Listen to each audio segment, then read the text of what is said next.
오늘 우리에게 주시는 하나님의 말씀은 마가복음 1장 16절에서 34절까지 말씀입니다.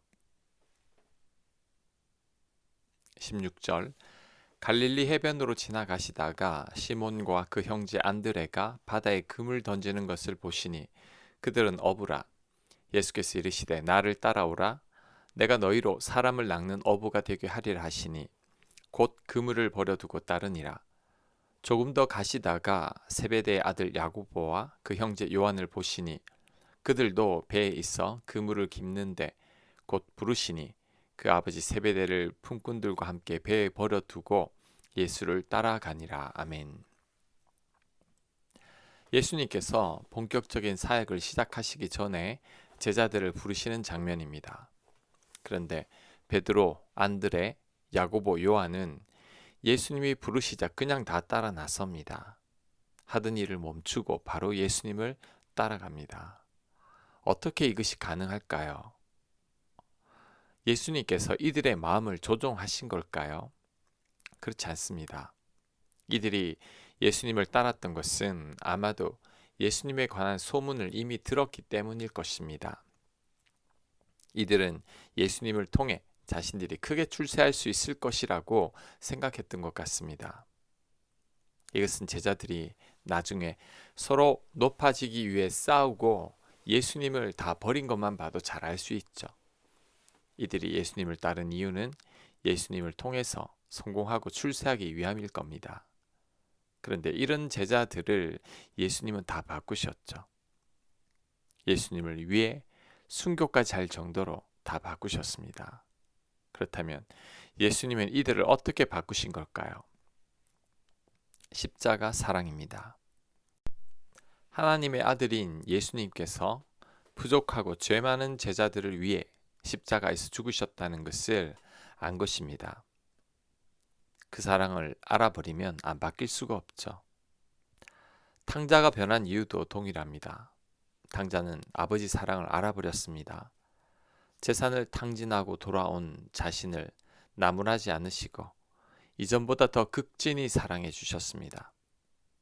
그러니 감사해서 안 바뀔 수가 없는 거죠. 마찬가지로 우리도 바뀌려면 먼저 십자가 사랑을 알아야 합니다. 예수님께서 나를 사랑하사 나를 살리려고 나 대신 죽으신 것입니다. 쉽게 말하면 내가 물에 빠져서 죽어가고 있는데 나를 구하다가 누군가 대신 죽은 겁니다. 그분이 바로 나의 생명의 은인이신 예수님이라는 거죠. 이 은혜는 말로 다 표현할 수 없는 은혜입니다. 그래서 예수님의 십자가 사랑을 진정으로 다 알게 되면 다 바뀌게 되는 것입니다. 제자들이 바뀐 이유는 바로 여기에 있죠. 그러니 우리들은 예수님의 십자가 사랑을 더 깊이 알아야 합니다. 그 사랑을 아는 만큼 사람은 바뀌게 되어 있습니다. 올 한 해는 예수님의 십자가 사랑을 더 깊이 깨닫고 그 사랑을 마음에 새기며 살게 되기를 바랍니다. 나를 향한 하나님 사랑을 더 깊이 알기를 원합니다. 사랑을 알면 알수록 내가 더 복된 삶을 살게 됩니다.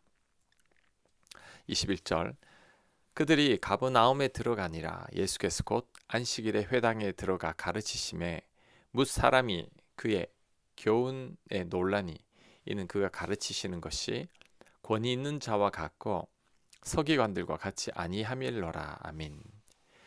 예수님이 회당에서 가르치시니 사람들이 놀랍니다. 그의 말씀 속에 권위가 있었기 때문이죠. 다른 종교 지도자들에게서 보이지 않는 권위가 사람들을 압도했기 때문입니다. 그렇다면 이런 권위가 나타난 이유가 뭘까요? 예수님이 하나님과 친밀하기 때문이죠. 예수님께서 하나님과 함께 하고 있기 때문입니다. 그러니 예수님을 통해 하나님이 드러나는 거죠. 예수님의 삶에서 하나님의 권위가 보이는 것입니다.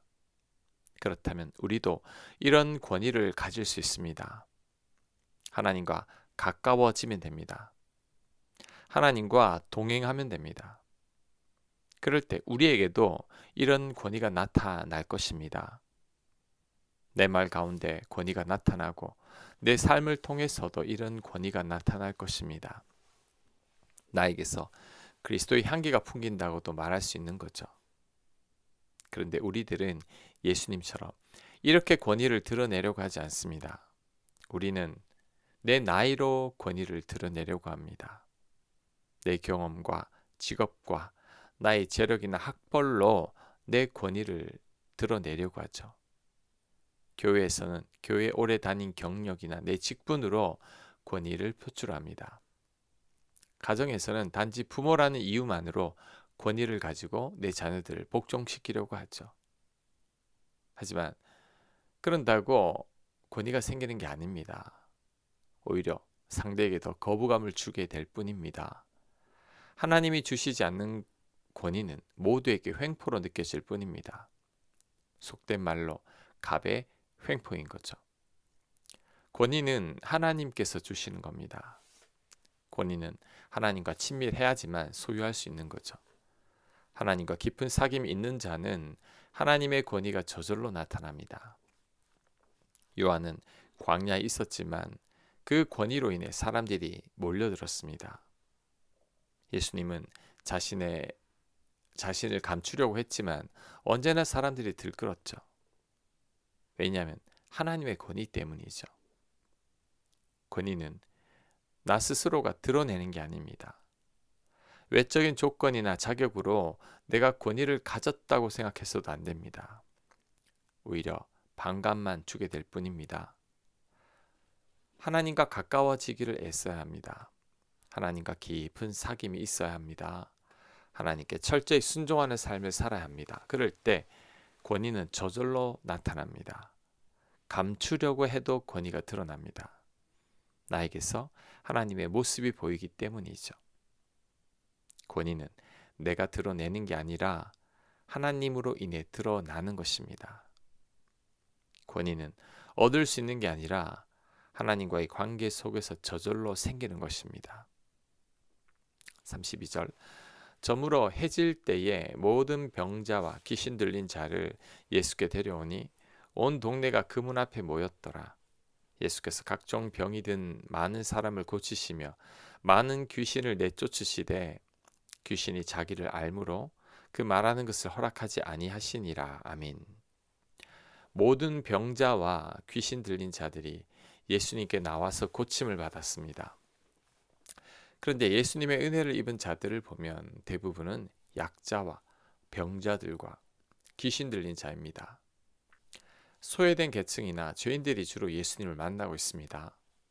그렇다면 은혜란 하나님의 도움이 필요한 약자들이 누리는 특권이라고 할 수 있죠. 약자들에게 하나님이 더 절실히 필요합니다. 그래서 약자들이 하나님을 만나고 하나님의 은혜를 입는 거죠. 하지만 이것을 역으로 얘기하면 약자가 아닌 강자들은 하나님의 은혜를 잘 누릴 수 없다고 말할 수 있습니다.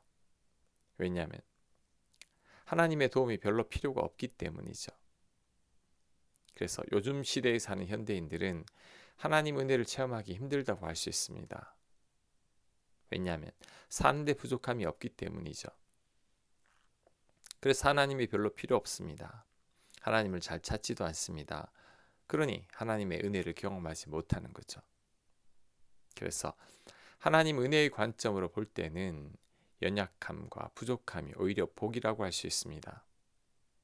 심령이 가난하고 애통하는 것이 복입니다. 그로 인해 우리들이 하나님을 만나기 때문이죠. 하지만 대부분의 사람들은 심령이 가난하고 애통한 것을 원치 않습니다.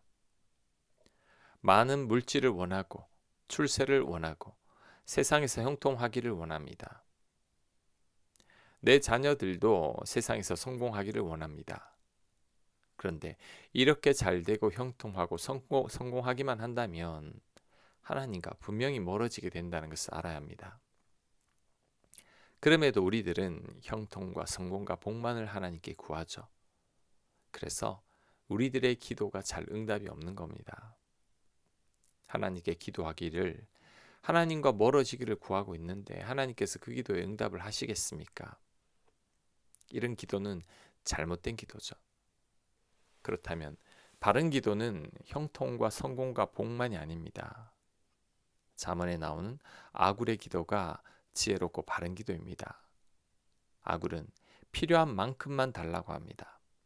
하나님과 멀어질까 두렵기 때문이라고 합니다. 잠언 30장 8절입니다.